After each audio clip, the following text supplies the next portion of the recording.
की इस क्लास के अंतर्गत कक्षा 10 के लिए विज्ञान का एक पेपर हम कंप्लीट करेंगे। तो यही पेपर आपको एग्ज़ाम में देखने को मिलेगा क्योंकि इसी में से ही आपके क्वेश्चन आने वाले हैं। पूरे इम्पोर्टेंट क्वेश्चन आपको मैं बताने वाली हूँ, तो पूरा वीडियो आप लास्ट तक देखें।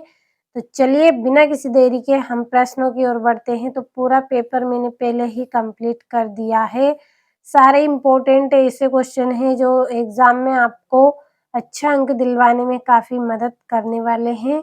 तो पहले प्रश्न में आपको सही विकल्प का चयन करना है। तो निम्न में से कौन-सा भौतिक परिवर्तन नहीं है? तो एलपीजी, ये क्या है? भौतिक परिवर्तन नहीं है। दूसरा है दही में पाया जाता है, तो दही में लैक्टिक अम्ल पाया जाता है। तीसरा है जल का पीएच मान होता है तो 7। चौथा है मनुष्य में वृक्क एक तंत्र का भाग है, तो वह है उत्सर्जन। पाँचवें पादप में जाइलम उत्तरदायी है, तो जल का वहन।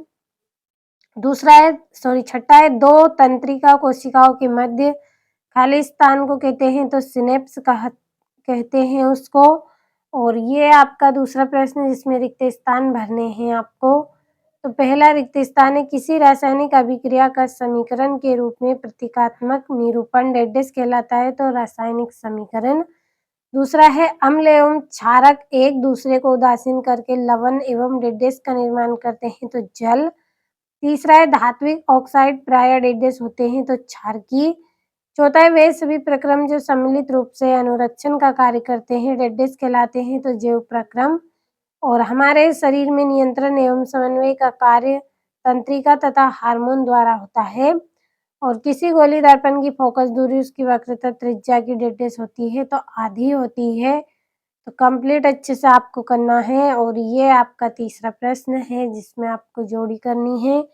तो पहली जोड़ी है ऑक्जेलिक अम्ल, तो इसकी जोड़ी रहेगी टमाटर में पाया जाता है। दूसरा है प्लास्टर ऑफ पेरिस, तो इसका आंसर है CaSO4 1/2H2O। तीसरा है क्लोरोफिल, तो इसका आंसर आएगा प्रकाश संश्लेषण। चौथा है न्यूरॉन, तो इसका रहेगा तंत्रिका तंत्र की इकाई। पांचवा है अभिसारी लेंस, तो इसका है उत्तल लेंस। और छठा है वर्ण विक्षेपण, तो इसका है त्रिभुजाकार प्रिज्म। तो ये आपकी यहाँ पे जोड़ी भी हो गई है। अच्छे से आपको कंप्लीट कर लेना है। पूरे इम्पोर्टेंट क्वेश्चन है त्रैमासिक परीक्षा के लिए।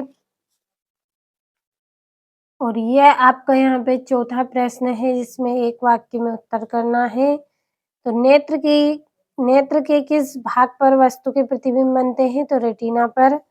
दर्पण सूत्र आपको करना है। और लेंस की क्षमता के लिए सूत्र लिखिए तथा उसका मात्रक भी लिखना है आपको।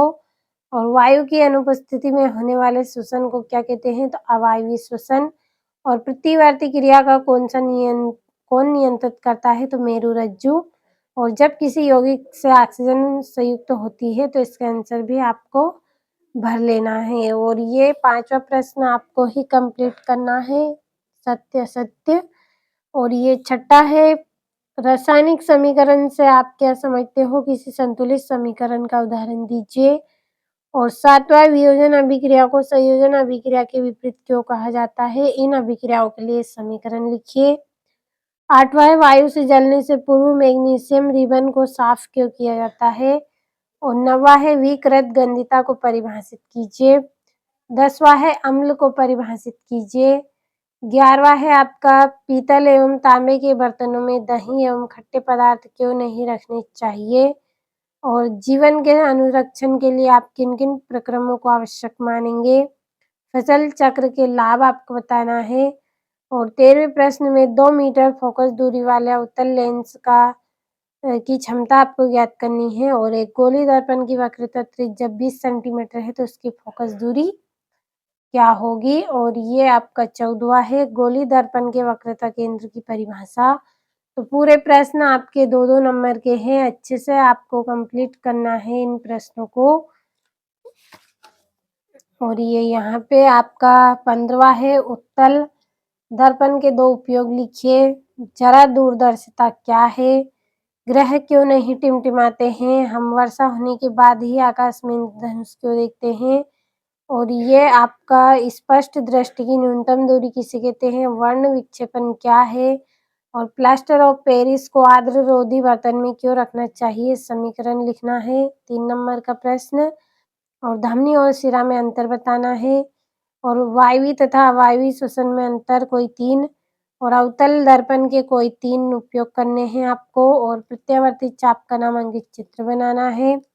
और ये आपका 22वां प्रश्न है जिसमें ऊष्माक्षेपी तथा ऊष्माशोषी अभिक्रिया को उदाहरण सहित लिखना है या फिर निम्नलिखित समीकरण को संतुलित आपको करना है। और ये 23वां प्रश्न, मानव के श्वसन तंत्र का नामांकित चित्र बनाना है या फिर मानव हृदय का नामांकित चित्र। तो 4 नंबर का क्वेश्चन था ये आपका। अच्छे से पूरे प्रश्नों का स्क्रीनशॉट आपने लिया होगा तो अच्छे से आप कंप्लीट कर ले।